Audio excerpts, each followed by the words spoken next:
Welcome into YSN Live. Eric Hughes here at Bedford Trails and Lowell with the Rockets football coach, Andrew Mamula, for the second time. How you doing tonight? Good, Eric. Thanks for having us, and thanks for Bedford Trails for being a gracious host to us. So it's been a few weeks since we last talked. Lots happened since then, but you guys just had a big win against Waterloo last week. It was a shootout, 56-40, I believe the final score was. Just an offensive clinic from you guys. Can you describe what you saw from the sideline from your team? Saw a lot of good offense. We had it clicking, running the ball, passing the ball. I think Ricky and Gino each ended up with the same number of total yards of offense. I think Ricky had 279. Gino had 279. So obviously offense isn't the issue. But defensively, we got to get better. I thought we were better in our run fits and defending the run, but we gave up a lot of pass plays, chunk pass plays. So those are things that we got to fix if we want to have any success this week or in week 11 and further than that.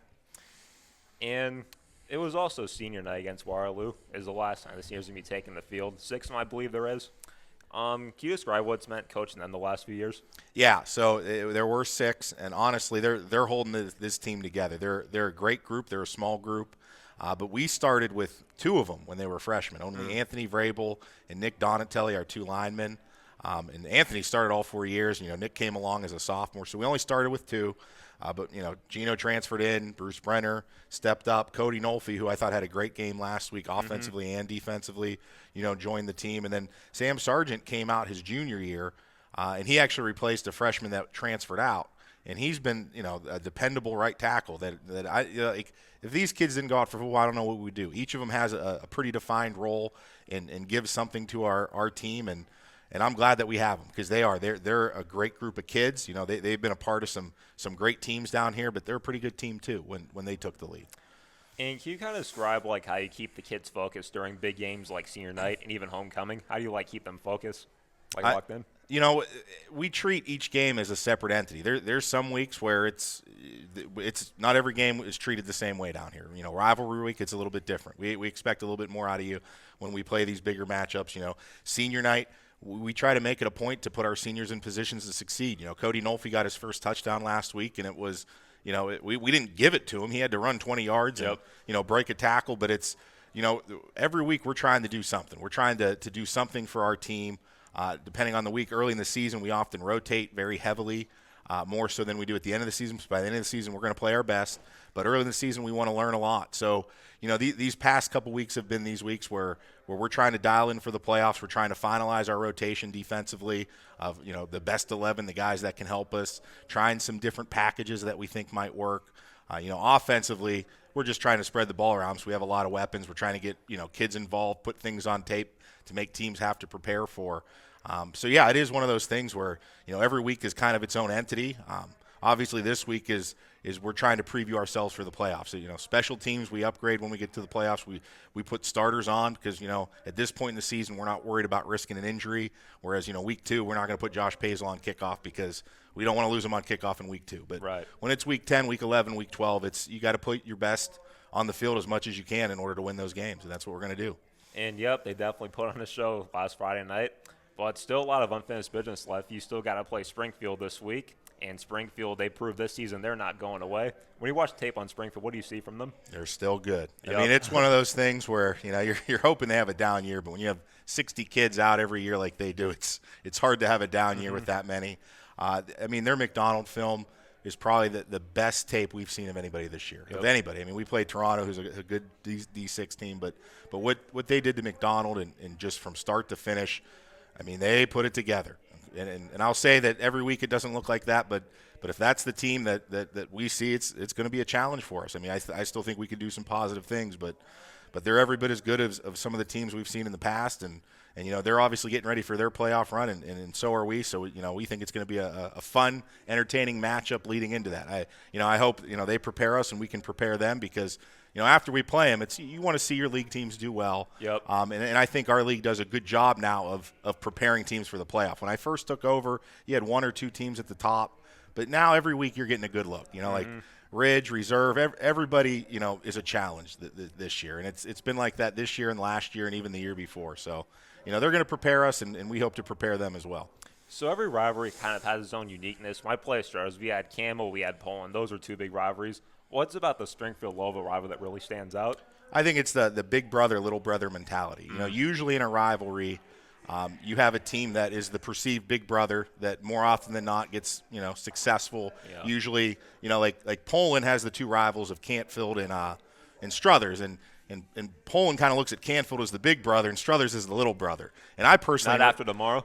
Well, that's the thing. I actually like being the little brother in the rivalry matchups because then you got the chip on your shoulder. Your kids are going to play up, and that's kind of how we look at it. My first year when they had Bo Brungard and they were state semifinalist and the top of the world team, I said they're the bully. Like they're the bigger brother that's bullying you. At some point, you got to stand up. You got to punch him in the mouth. And in the last 2 years, we punched him and we kept punching. And so that's our message to our kids this year is yeah, they're the big brother. They're going to have 60 kids. We're going to have 23 dressed. But you know what? He's going to try to take your lunch money. You better punch him back. Yep. And so that's been our motto since we started. And our kids aren't going to back down from them because they know they can beat them. They know that there's just 11 kids on the field. You don't get to play with all 60. So unless you're Oregon against Ohio State, then I guess you can change the rules. But we know that, and our kids, they're ready for the task. They're going to step up. And let's talk about Ricky Roach. We talked about him the last show. You had some great things to say about him. Now we're a few more games into the season, and he continues to dominate out there on the field, getting it done with his arm. What else have you seen from these last few weeks compared to the last time we talked? Yeah, he's protecting the ball. He had that hiccup against McDonald where we had some early turnovers, and he's just a kid trying to make things happen. He doesn't want a wasted play. And we don't mind being aggressive on third and fourth down. You could take a chance, try to throw it in double coverage. But on first down, it's we got to protect the ball. We have to play for another down. In the past few weeks, he's done that. The past 2 weeks, he's also thrown the hitch to Josh. It's just take the 5 yards because we have good receivers that they might turn that 5 yards into 50 or 60. And Josh had 2 the last 2 weeks. Bruce Brenner had one where, he catches a 5-yard route and cuts across field for 65 yards. And so, I think Ricky's being a little bit more patient than he was early and mid in the season. And I think he understands that you got to play mistake-free football at this time of year to have success against these really good teams. And I think he understands that message. And I know this game was 2 weeks ago, but the Jacksonville game, I remember you guys were out a couple guys that game. I believe Carter Miller was out, Bruce Brenner was out, Nick Ross, I think, was also out. Yeah, A.J. Belke, we had, I think, 5 or 6 starters out. Yeah, what did you see from the reserves in that game? Like the guys who maybe don't normally see the field as much, but you guys still came out to win. What did you see from them? I saw grit. Like I said, Cody Nolfi the last 2 weeks has stepped up. He's a kid that he had some struggles early in the middle of the year, and he fell out of the rotation a little bit. But, when you play at Lowellville, it's you're not going to be done forever. You're going to get another opportunity, and he's cashed in his opportunities. He cashed in his winning lottery tickets because he's had 2 really good weeks. Caden Taliano's another kid that he's just been dependable for us. He's a kid that wasn't really a defined starter at the beginning of the year. He was a rotational player, but now he's basically a 2-way starter for us. He's dependable. He's at every practice. He's also a great drop kicker too. Like we do a little fun things at the end of practices to try to get conditioning off. And I'll tell you what, there's no more confident kid in the Mahoning Valley than Caden Italiano. And it's these kids have stepped up for us. Our line's been dependable. Gino's Gino, but like I said, we have some guys that stepped in. Cody, Caden being 2 of the ones at the linebacker position that have really solidified it. And really helped us out because without them, I don't know what we do. We had a freshman, Daniel Huff, that stepped in against Jackson Milton, got his first start, and did well. I mean, it's one of those where in those efforts, you need team efforts. If you're only dressing 18, 19 kids like we had against Milton, it's all 11 are going to play, and we're going to have 2 or 3 subs that have to come in and contribute, and we've seen it.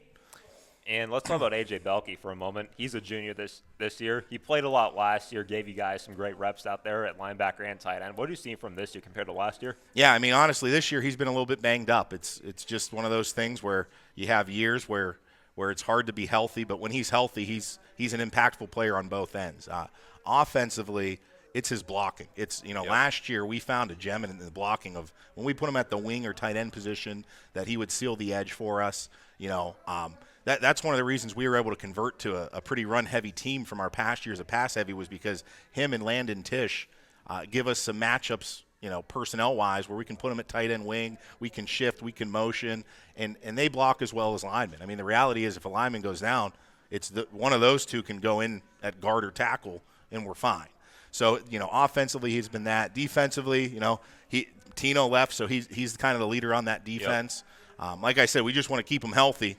Because he's going through some injuries, some things where it's one of those where you You got ankle sprains, things like that. They carry week to week. Sometimes you re-aggravate it.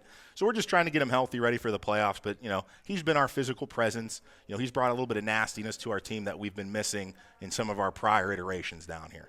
All right, and before we go, just look ahead a little bit. Obviously, big game in Springfield. Obviously, I know that's where your mind is probably right now. But you made the playoffs the last few years. You're most likely going to this year. How's the preparation kind of changed come playoff time for games?